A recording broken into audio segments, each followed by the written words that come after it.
से ना रुके हम मर्जी से चले हम बादल सा गरजे हम सावन सा बरसे हम सूरज सा चमके हम स्कूल चले हम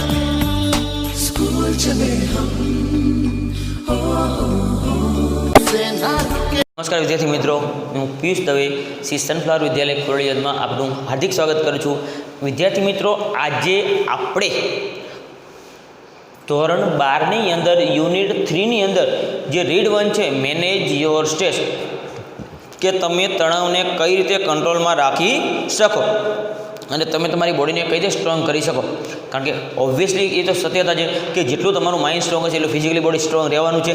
કારણ કે માઇન્ડ, બોડી અને ઇમોશન એ ત્રણેય વસ્તુ એકબીજા સાથે જોડાયેલી છે અને ત્રણેય સાથે કામ કરે છે. તો આપણે આની અગાઉના જે પ્રીવિયસ લેક્ચર છે એની અંદર આપણે એવી ચર્ચા કરેલી કે જેટલા ટોપિક અંદર આપેલા બુકની અંદર, તો એમાંથી કોઈ પણ એક ટોપિકની તમે અનુભૂતિ કરો છો તો સમજવાનું કે તમે સ્ટ્રેસની અનુભૂતિ કરો છો. અને જો તમારે સ્ટ્રેસને દૂર રાખવું હોય તો નીચેની એક્સરસાઇઝ છે એમાંથી કોઈ પણ એક એક્સરસાઇઝ તમારે ફોલો કરવી જોઈએ કે જેના હિસાબે તમે સ્ટ્રેસને દૂર રાખી શકો અને તમે તમારી જે બોડી છે એને તમે સંતુલિત કરી શકો. એટલે કે તમે તમારું જે માઇન્ડ છે એને સ્ટેબલ કરી શકો, ડાયવર્ટ થતાં તમે અટકાવી શકો. તો એમાંથી જે ફર્સ્ટ ટોપિક હતો સ્ટોપ ઓવર થિંકિંગ. વિદ્યાર્થી મિત્રો, અગેન યાદ કરાવું છું કે જ્યારે પણ વિડીયો જોવા બેસો તો પ્લીઝ ટેક્સ્ટ સાથે લઈને બેસવું. પેજ નંબર 28માં લેફ્ટ સાઈડમાં લાસ્ટ સેકન્ડ પેરેગ્રાફ એનો જે ફર્સ્ટ ટોપિક છે સ્ટોપ ઓવર થિંકિંગ. આ બધી એક્સરસાઇઝ છે કે જેના હિસાબે તમે સ્ટ્રેસને દૂર રાખી શકો છો. તો પહેલું જે સ્ટોપ ઓવર થિંકિંગ, વધારાનું વિચારશો નહીં.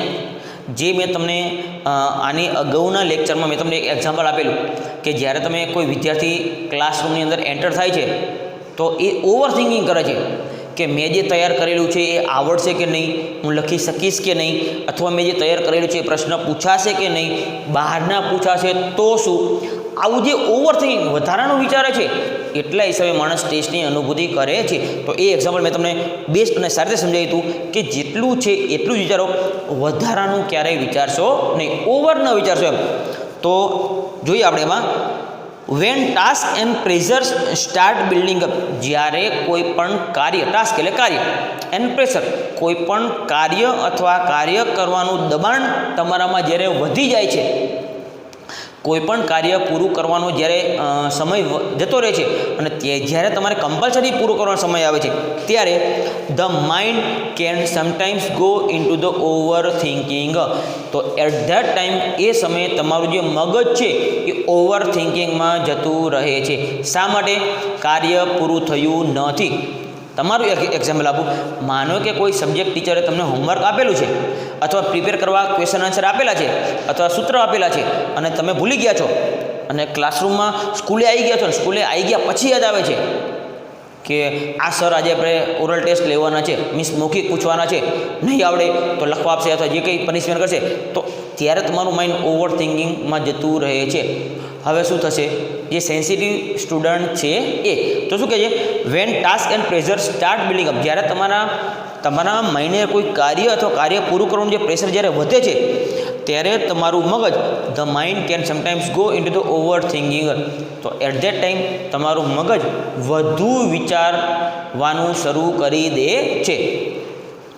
And you come to the thought. અને એટ ધેટ ટાઈમ, અને એ સમયે શાયદ તમારા મગજમાં એક એવો વિચાર આવે છે, I wish there was a switch in my head that I could flick એટલે ઝડપી, તરત જ ફ્લિક એન્ડ ટર્ન ઓફ. હવે વિચારજો, જ્યારે તમારું મગજ ઓવર થિંકિંગ કરે છે, કાર્ય પૂરું થયું નથી, તો તમારું મગજ ઓવર થિંકિંગમાં જતું રહે છે. તો એ સમયે જ્યારે તમારા મગજમાં લોટ્સ ઓફ વિચારો મૂવિંગ થતા હોય ત્યારે શાયદ તમને એવો વિચાર આવે છે કે આના કરતાં જો ભગવાને એકાદી એવી સ્વિચ મારા અંદર મૂકી હોત કે હું એ સ્વિચ ઓફ કરું એટલે જે ઓવર થિંકિંગ છે, મગજ જે વિચારે છે એકદમ સ્ટોપ થઈ જાય અને વિચારવાનું બંધ કરી દે તો કેવું સારું. એ વાત આપણે અહીં જણાવે છે. I wish there was a switch. હું એવી આશા રાખું છું કે in switch in my head, મારા મગજની અંદર એકાદી એવી સ્વિચ હોય ધેટ કે જે આઈ કુડ ફ્લિક ટર્ન ઓફ, કે તરત જ હું એ સ્વિચ બંધ કરી દઉં and all the thoughts going around in my mind, જે મારા માઇન્ડની અંદર બધા ખોટા વિચારો મૂવિંગ થઈ રહ્યા છે એ બધા જ વિચારોને સ્ટોપ કરવા માટે અથવા એ બધા જ વિચારોને મારા મગજમાંથી રિમૂવ કરવા માટે અથવા અટકાવવા માટે જો મારા માઇન્ડની અંદર એક સરસ મની સ્વિચ આવતી હોય તો હું તરત જ એ સ્વિચ બંધ કરી દઉં કે જેથી મારા માઇન્ડની અંદર જે ઓવર વિચારો આવે છે એ હું વિચારી શકું નહીં. It is not that it is not, પરંતુ જોવા જઈએ તો એ કોઈ સરળ બાબત નથી, કારણ કે આપણે હ્યુમન બીંગ્સ છે. હ્યુમન બીંગ્સે આપણે આપણી જાતે આપણા માઇન્ડને કંટ્રોલમાં રાખવાનું છે. હ્યુમન બીંગ્સની અંદર ભગવાને કોઈ મગજમાં એવી સ્વિચ આપેલી નથી કે તમે એ સ્વિચને ટર્ન ઓફ અને ઓન એન્ડ ઓફ કરી શકો, પરંતુ હા તમે તમારા મગજને કંટ્રોલમાં રાખી શકો એ તમારા હાથમાં છે, પણ સ્વિચ આપેલી નથી. તો એ અનુસંધાન કહે છે it is not that easy, એ હકીકતમાં ખૂબ જ સરળ બાબત નથી. There is a technique to help yourself during the problem of overthinking, પરંતુ અહીંયા એક એવી ટેકનિક આપેલી છે. હવે વિદ્યાર્થી મિત્રો તમને ક્લેરિફિકેશન કરી દઉં કે અહીંયા જે ટેકનિક ખાલી આપેલી છે એનાથી તમે ઈચ્છો તો એને ફોલો કરી શકો છો. જે સક્સેસફુલ છે પણ જે એને ફોલો કરી શકે છે એના માટે, પણ જો તમારું માઇન્ડ સ્ટ્રોંગ છે તો તમારા એક્સરસાઇઝ પણ ફોલો કરવાની બિલકુલ જરૂર રહેતી નથી, જે આપણે ઓલરેડી આને અગાઉના લેક્ચરમાં ચર્ચા કરી છે. તો ધેર ઇઝ અ ટેકનિક, અહીં એક એવી ટેકનિક આપેલી છે to help yourself during the problem overthinking. જ્યારે તમે વધુ વિચાર કરી રહ્યા હોય ત્યારે અહીંયા એવી ટેકનિક આપેલી છે કે વધુ વિચારોને તમે રિમૂવ કરી શકો છો તમે તમારા માઇન્ડની અંદરથી. તો સૌથી પહેલી વસ્તુ એનો ટોપિક છે say to yourself rapidly during the day.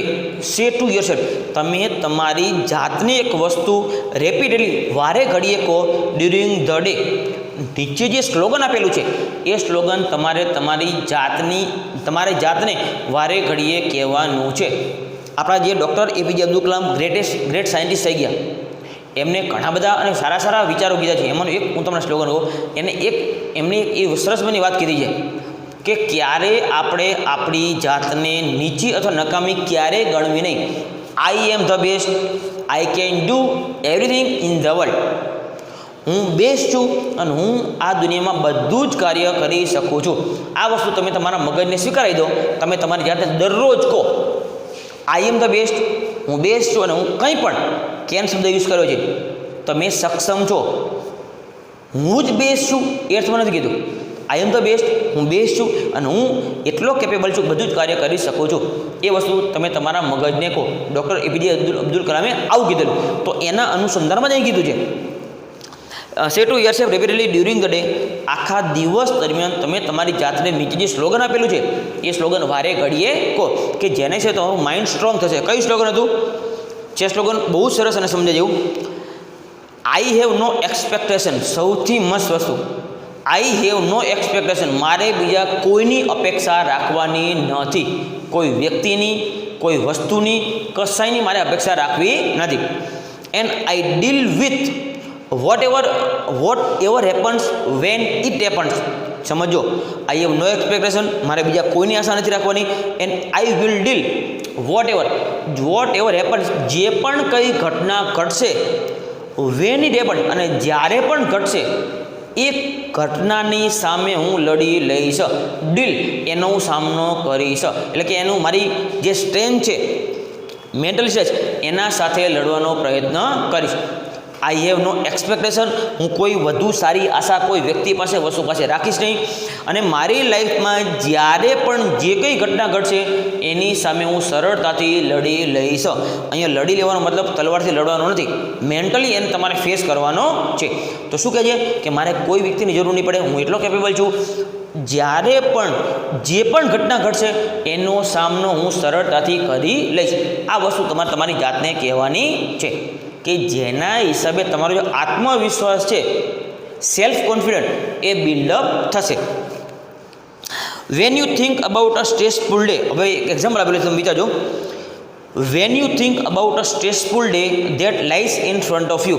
જ્યારે પણ તમે તણાવયુક્ત દિવસ વિશે વિચારો છો, હજી દિવસ આવ્યો નથી, તમે એ દિવસની શરૂઆત કરી પણ નથી, સમજો, van you think about a stressful day that lies in front of you, જે દિવસ તમારી સામે હજી પડેલો છે, જે દિવસ તમારી સામે હજી આવવાનો બાકી છે, એ તણાવયુક્ત દિવસ વિશે જ્યારે તમે વિચારો છો, your thoughts run approximately like this, તો એ સમયે તમારું મગજ, તમારા મગજની અંદર જે વિચારો છે એપ્રોક્સિમેટલી લાઇક ધીસ, તો આના જેવા અનુમાન, આના જેવા વિચારો તમારા મગજમાં મૂવિંગ થવા લાગે છે.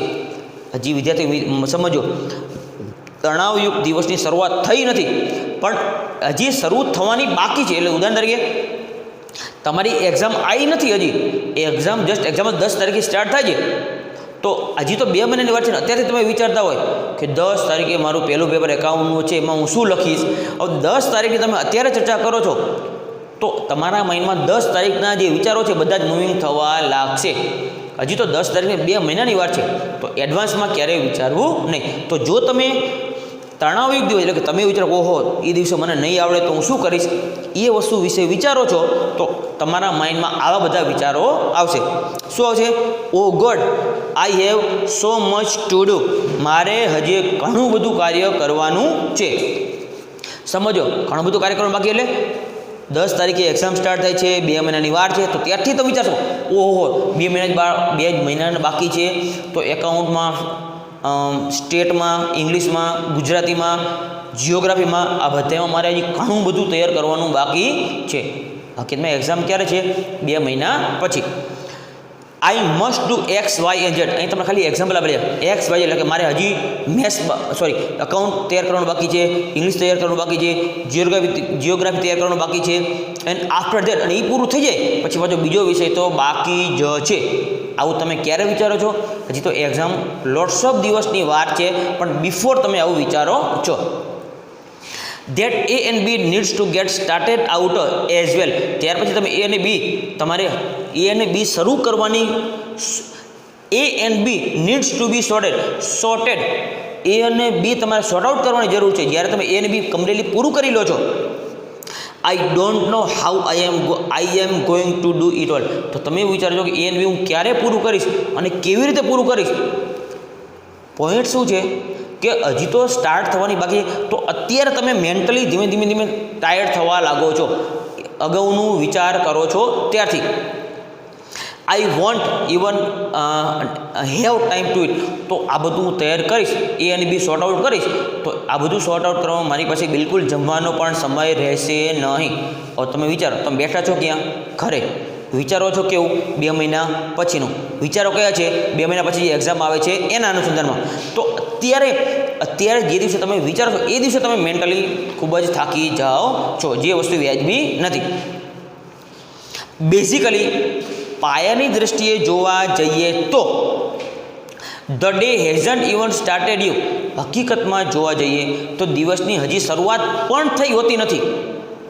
But you are already in tease, પરંતુ દિવસની શરૂઆત થઈ નથી, તેમ છતાં એ તણાવયુક્ત દિવસની શરૂઆત થઈ નથી, તણાવયુક્ત દિવસમાં તમે એન્ટર થયા પણ નથી, પણ એની પહેલાં જ્યારે તમે આવું વિચારો છો, તો દિવસ શરૂઆત થતાં પહેલાં, દિવસ આવે છે એની પહેલાં તમે મેન્ટલી થાકી જાઓ છો. શું કામ?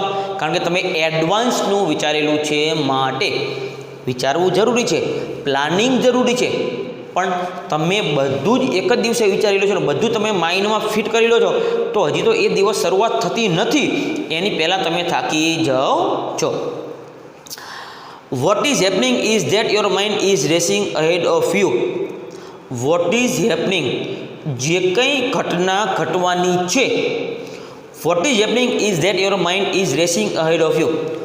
જે પણ ઘટના ઘટવાની છે 2 મહિના પછી, એ બધી જ ઘટનાઓ તમારા માઇન્ડમાં અત્યારથી મૂવિંગ થવા લાગશે. અત્યારે તમે વાંચો છો 2 મહિના પછી એક્ઝામ છે, તો 2 મહિના પછી એક્ઝામમાં કયા ડિફિકલ્ટી તમારે સોલ્વ કરવાની હોય, કેવા મુશ્કેલીનો સામનો કરવાનો હોય, એ બધી જ મુશ્કેલીઓ તમે અત્યારથી સામનો કરવા લાગો છો. હકીકતમાં એ દિવસ આવ્યો પણ નથી. What is happening is that your mind, તમારા મગજમાં શું થવાનું છે, is racing ahead of you and anticipating how tired. Anticipating એટલે અનુમાન કરો, અને તમે અત્યારથી અનુમાન કરવા લાગો છો, હું કેટલો બધો થાકી જઈશ, હું આટલું બધું લખી શકીશ કે નહીં. And stress you will feel once you have completed all the task ahead. અને જ્યારે સાચી ઘટના આવે છે એની પહેલાં તમે ખૂબ જ થાકી જાઓ છો. તો વિદ્યાર્થી મિત્રો, આપણે અહીંયા સ્ટોપ કરીએ છીએ. એના પછીના લેક્ચરમાં આપણે અહીંથી કન્ટિન્યુ રાખશું.